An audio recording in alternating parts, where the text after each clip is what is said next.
Otto von Bismarck, nascido em Brandemburgo durante o reinado do rei prussiano em 1815, unificou os estados alemães dispersos, formando o Império Alemão em 1871. Bismarck conseguiu transformar com sucesso o Império em uma potência mundial até 1890. No entanto, o que aconteceu no curso do desenvolvimento do Império e por que Bismarck perdeu as eleições em 1890? Bismarck nasceu de um ex-soldado e nobre proprietário de terras em Brandemburgo, sob o reinado do rei prussiano, em 1815. Aos 2 anos de idade, mudou-se com sua família para a região da Pomerânia, passando lá sua infância até completar sua primeira escola. Mais tarde, foi para Berlim para frequentar o ensino médio e, após uma bem-sucedida educação secundária, mudou-se para Gotinga depois de ganhar a admissão na Faculdade de Direito. Graduado na Universidade com honras, tornou-se advogado e começou a trabalhar como advogado postal. No entanto, a mente de Bismarck estava focada na política. Após praticar a advocacia por um curto período, renunciou e ingressou no exército como oficial da reserva. Após a morte de sua mãe aos 30 anos, retornou à região onde nasceu, assumindo a administração do negócio familiar. No entanto, sua mente ainda estava na política. Então, em 1847, abandonou seu negócio e foi eleito representante da Assembleia Prussiana, formada quando tinha 32 anos. Aqui, rapidamente se tornou famoso por suas ideias conservadoras, políticas pró-monárquicas e habilidades impressionantes de oratória. Bismarck advogava abertamente pelo estabelecimento de um Estado alemão poderoso. Com o tempo, em 1848, uma nuvem escura pairava sobre toda a Europa. Enquanto os países enriqueciam com a Revolução Industrial, os camponeses viviam na pobreza devido à negligência do sistema agrícola e ao investimento insuficiente na agricultura. A doença da batata, que começou na Bélgica, se espalhou por toda a Europa, causando fome. Devido à fome, à pobreza e às más condições de vida, as pessoas em toda a Europa, exceto na Rússia e no Império Otomano, começaram a protestar. As manifestações se intensificaram ao longo do tempo, e as pessoas entraram em confronto com as forças militares e policiais. Nesse contexto, o rei Frederico IV da Prússia apresentou a Bismarck a proposta de usar as forças armadas para reprimir a revolta que começou nas terras alemãs. Embora o rei Frederico tenha considerado inicialmente a proposta, depois decidiu que era uma má ideia e a abandonou. Furioso com Bismarck por sugerir o uso da força para reprimir a revolução, algo que o exército prussiano poderia ter conseguido, estava bastante irritado com essa decisão.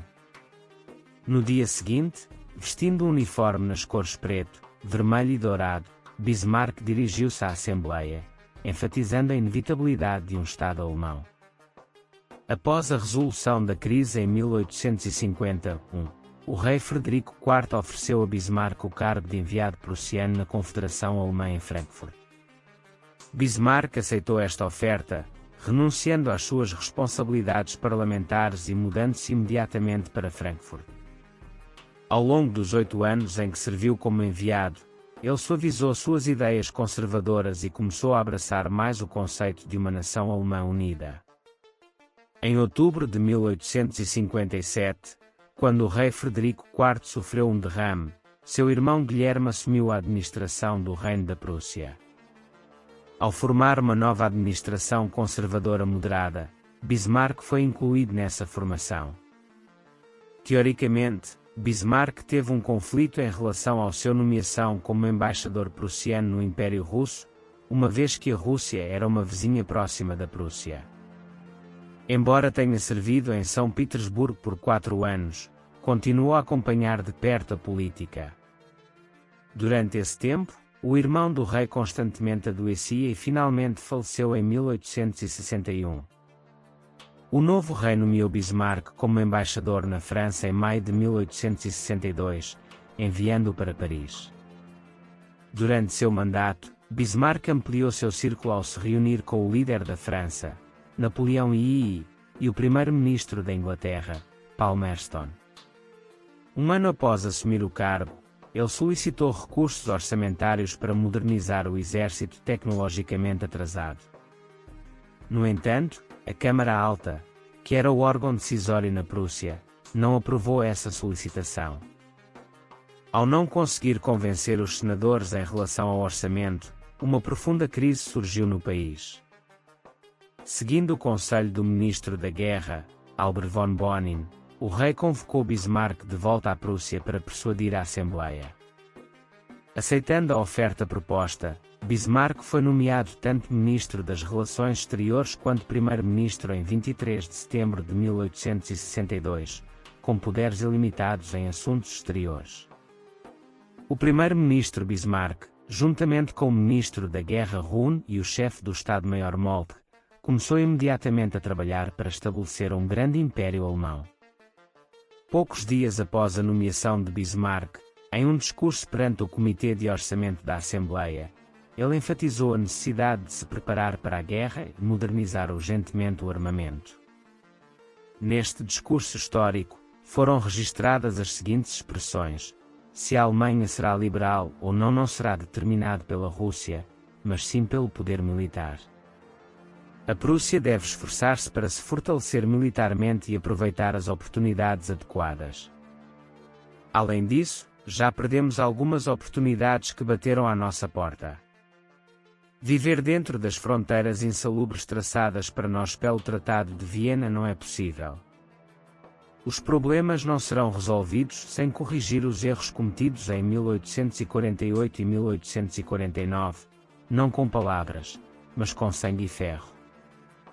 Um ano após assumir o cargo, em 1863, quando uma revolta pela independência estourou na Polónia, Bismarck apoiou a Rússia em reprimir essa revolta, solidificando assim as relações com a Rússia.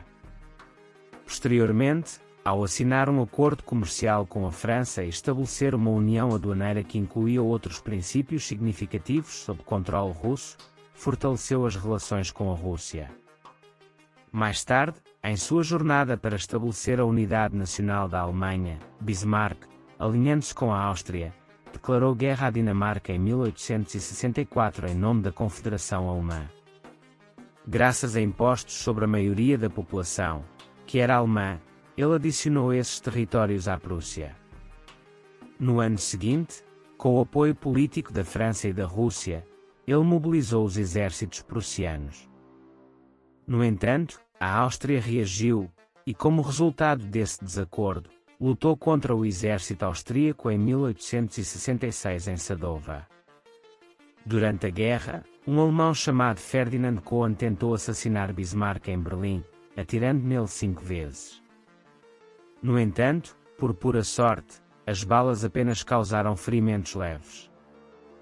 A Prússia saiu vitoriosa na Guerra Austro-Prussiana. Parte da Áustria foi ocupada e as principais regiões alemãs com vínculos com a Áustria se opuseram a essa situação. Desta vez, Bismarck enviou seus exércitos contra as principais alemãs, rapidamente assumindo o controle de Frankfurt, Hannover, Kessel, Saxonia e anexando essas regiões. Bismarck, que em grande parte alcançou a unificação da Alemanha no norte, declarou formalmente a Confederação da Alemanha do Norte em 1867. Apenas um passo restava: a participação dos Estados alemães do Sul na Confederação. No entanto, esses Estados eram aliados próximos da França e não estavam inclinados a se juntar à Confederação. Aqui novamente, o sangue e o ferro entrariam em jogo. Em 1870, quando ao rei da França foi solicitado que renunciasse tanto ao trono da França quanto aos seus direitos ao trono espanhol, Bismarck aproveitou a oportunidade que buscava. Após obter apoio político da Rússia e da Áustria, apesar da oposição do rei, Bismarck derrotou as forças francesas na Batalha de Sedan, onde a França adentrou a região da Alsácia-Lorena, e assinou o Tratado de Frankfurt com a França em 1871.